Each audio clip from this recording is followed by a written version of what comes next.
2022 was pretty amazing as far as fish keeping goes for me, and in both the highs and the lows, I learned a lot. I have a lot of takeaways, a lot of lessons, and here are my top 10 takeaways, the top 10 lessons that I picked up in 2022 as a fish keeper.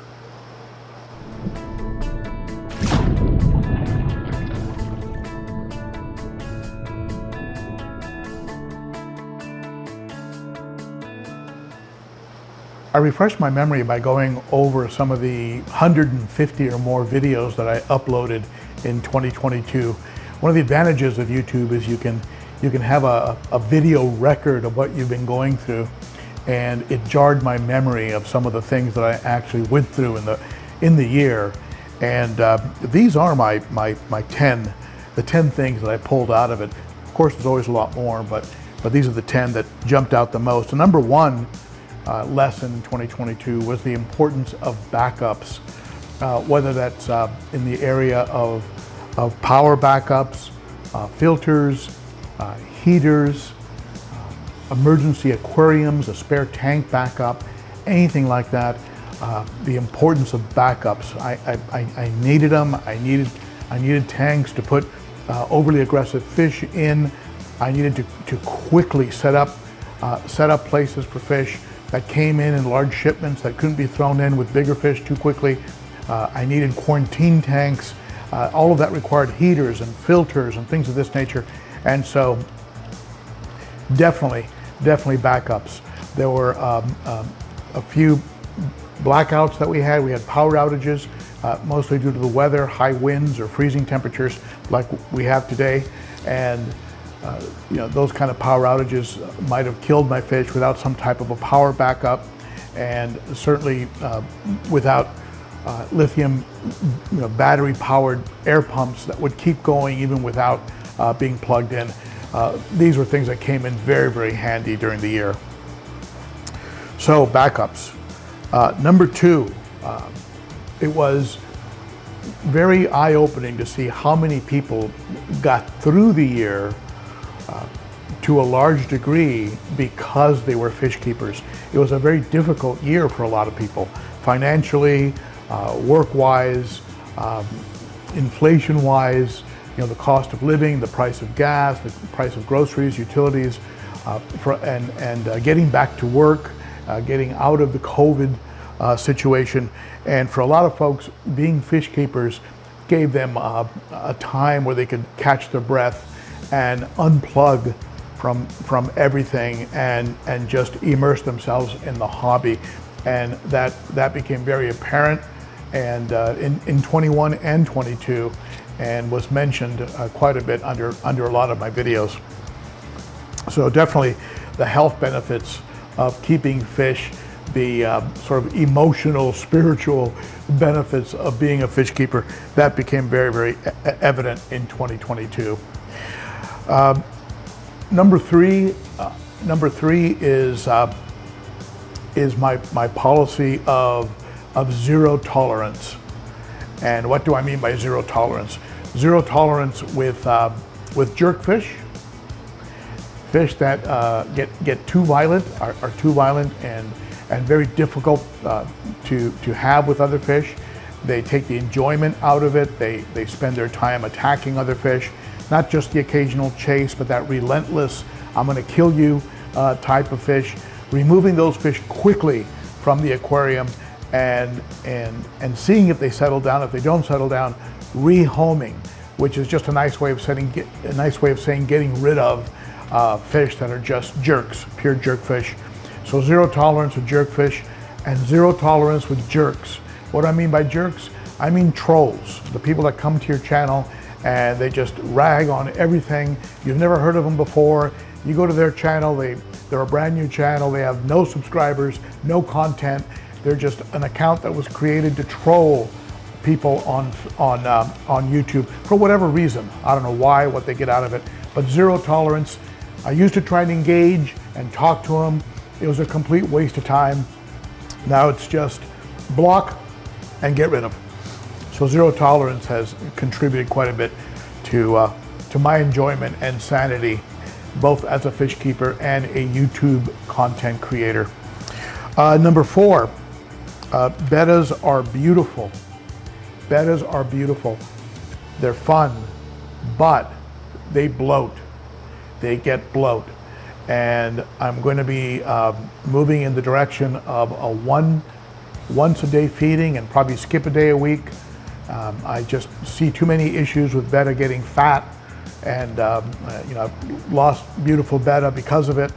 And so I love the fact that I've gotten into betta fish, but the fact that they bloat even more, in my opinion, they bloat even more than African cichlids, which are notorious for what is called Malawi bloat.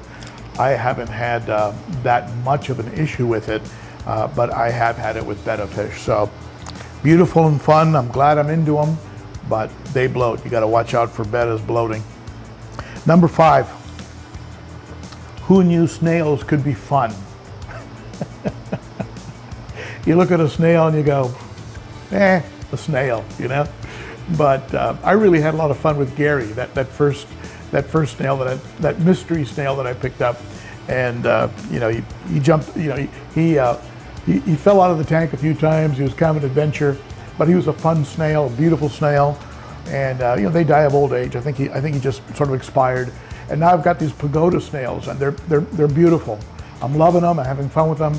And certainly, who knew that I would be a guy that likes snails? But I do. I'm into them.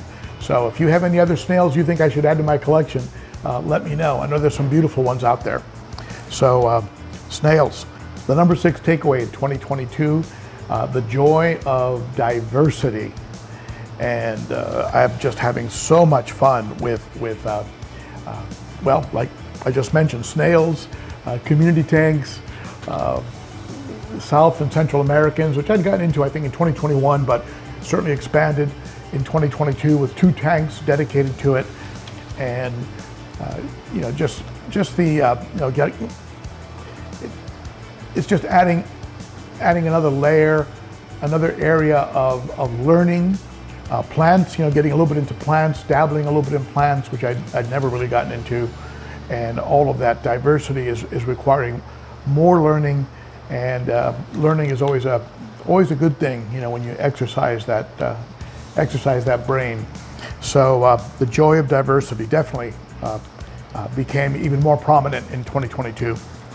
Number 7, overcoming like fear and apprehension or anxiety about jumping into projects like a more detailed or expansive plumbing project for a sump, or using a sump that is completely unconventional and instead is just completely DIY and really nothing more than sponges that are serving as both filtration media and also beneficial bacteria, a home for beneficial bacteria. So that was a leap I took, along with, you know, moving into using deeper substrates for the development of beneficial bacteria. But as an important corollary of this, 2022, to some degree the hard way, that there is a difference between a mature and seasoned tank that has established beneficial bacteria in the substrate, deep in the substrate, and you know, in the sponges. That kind of tank is very different from a relatively new tank, and a more seasoned, more established tank can support and react much more positively to the adding of new fish and changes, you know, like a cleaning and things of that nature. It can bounce back much more quickly and much more strongly. So just a little corollary to jumping into things, which includes the deeper substrates. Point number 8 for my 2022 takeaways is what a great community that we're part of.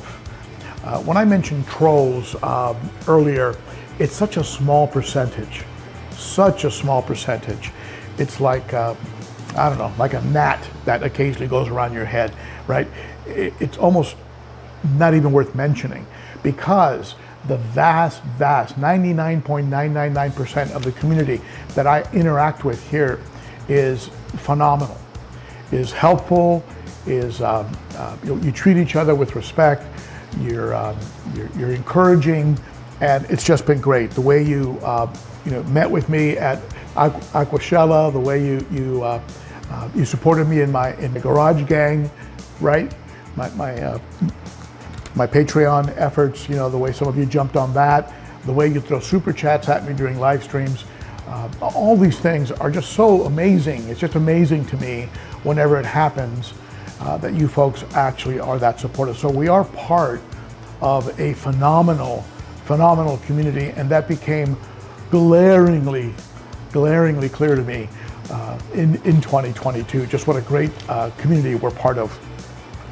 And how you supported me through the ups and the downs. Even when I make mistakes and some of my fish die off, it's never, oh, you idiot. It's usually a very, hey man, try this or try that, or that happened to me. Here's what worked for me, and I love it. Absolutely love it.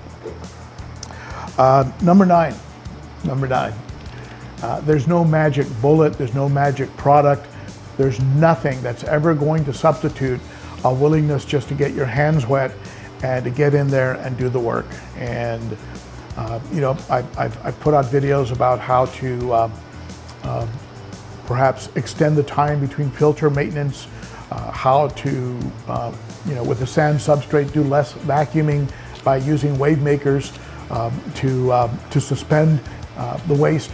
I've come out with ways that can cut down some of the effort, but in the end, nothing is going to replace getting in there and doing the work. And that became very clear as I added more and more tanks, and that you just gotta get in there and do the work and put in the time, put in the effort, and there's no substitute for that.